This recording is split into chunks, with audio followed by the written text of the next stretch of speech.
Vu ababinkanye nange nsanyuse okubasisinkana kuli binkana lwaffe olwokubiri. Mwebale kusuumuka kooti biba byangu. Kale namba emu tugenze mu Bible. Oli ready nyabo? Ndi ready nyabo. Okay.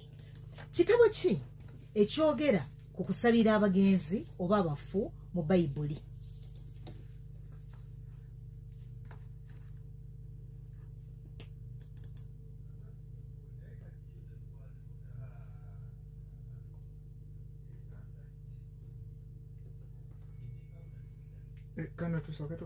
Tugenze ebyafaayo.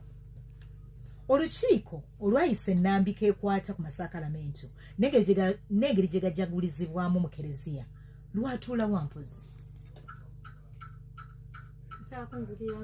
Olukiiko olwayise ennambika ekwata ku masakalamento n'engeri amasakalamento gye gajagulizibwamu mu kereziya lwatuula wa? Oba gye gatambuziddwamu.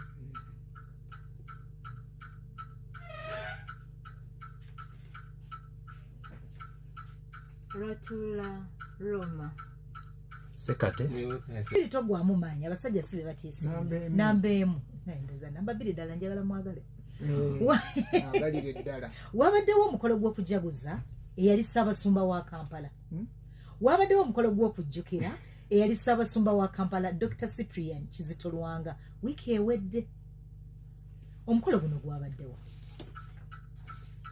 Wabadde kyabakadde nyawo.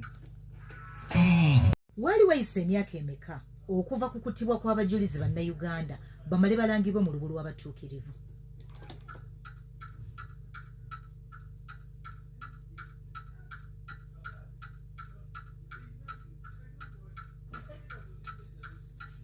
Bukyanga battibwa.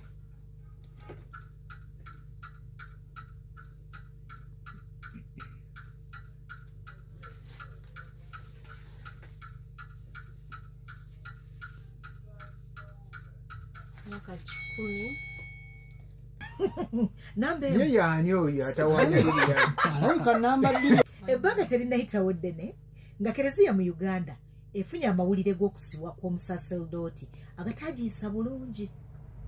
Wamuwulirako? Yenyawo. Tuwa erinnya lye. Reverend Father Deusdedit Sekabira. Ebyambalo by'omusaserodooti ebikulu ennyo ebibiri ebidde eri omulimu gwe.